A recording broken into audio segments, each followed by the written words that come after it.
Saturday morning, and I'm out on the trail of the elusive mourning dove. Well, I have seen mourning doves and killdeer out here on this little gravel road. It makes me feel like I'm on the Roman road. A place like this is really a good place for mourning doves. This is a very good mourning dove habitat because there's gravel and sand on the ground, and they need that. So this is where you're going to see them, places like this. And parking lots and by the side of the road. Just keep your eye out for them. The reason we see mourning doves on the side of the road is that they're eating gravel, and not because it's tasty, because they need it for digestion.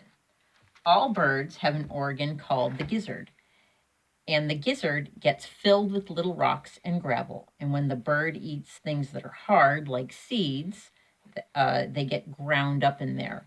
Because no bird has teeth, because teeth would weigh too much, and all birds need to be very lightweight for flight. I mean, the ones that fly, of course. So that's what all the little rocks are for.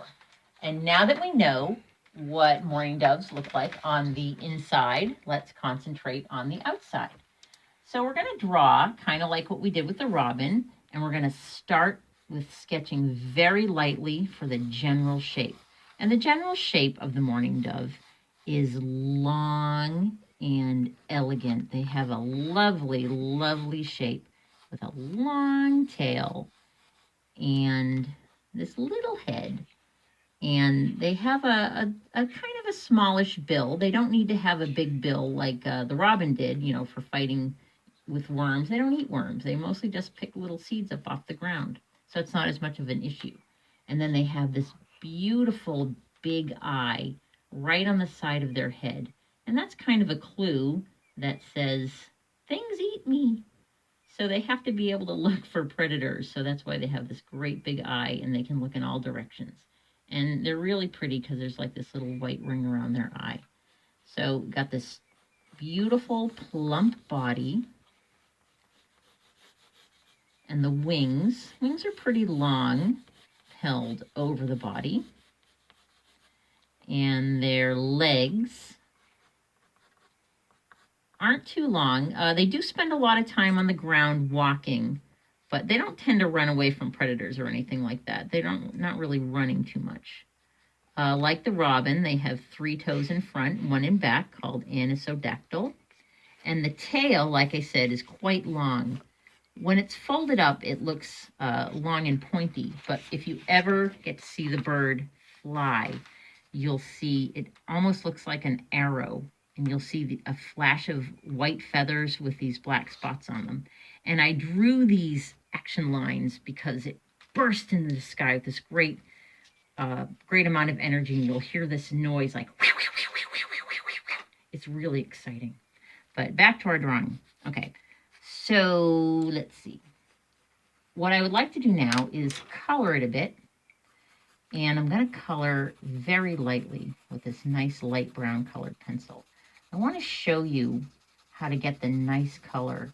It's brown, but it's a very intriguing brown. It's got a little pink in it and a little orange, so you just want to color nice and lightly. It's going to have, you know, a little orange in it and maybe a little red, just nice and light. Just using plain old everyday normal colored pencils. The wing, it's much darker. It's much darker brown.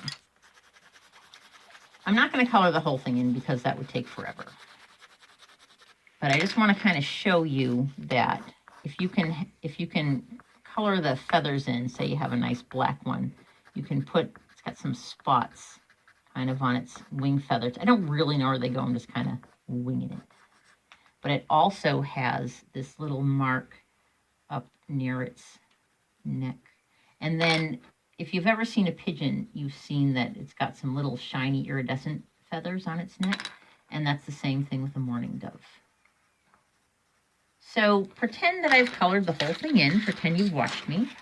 Oh, here it is. And look, it's mourning with a U. And that means sad. When you're sad, you're mourning.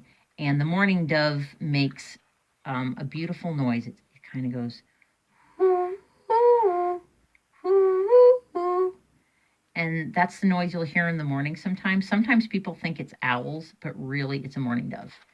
And I would also like to put a little habitat in. So this mourning dove is out on the road and it's eating lots of tasty gravel to put in its gizzard. And there it is. So I'm a little sad we didn't really see any mourning doves out here, even though it's a perfect place for them. But I'm sure you'll be able to see them, you know, near your house or at school or a parking lot. Just keep your eyes on the ground. And when you see them, I really hope you can appreciate their beautiful color and their elegant shape and the funny sound they make when they fly. And I kind of think that's what bird watching is also all about, finding beauty in the stuff we see every single day. And I think that's good advice, not just for bird watching, but life in general. All right, bye-bye.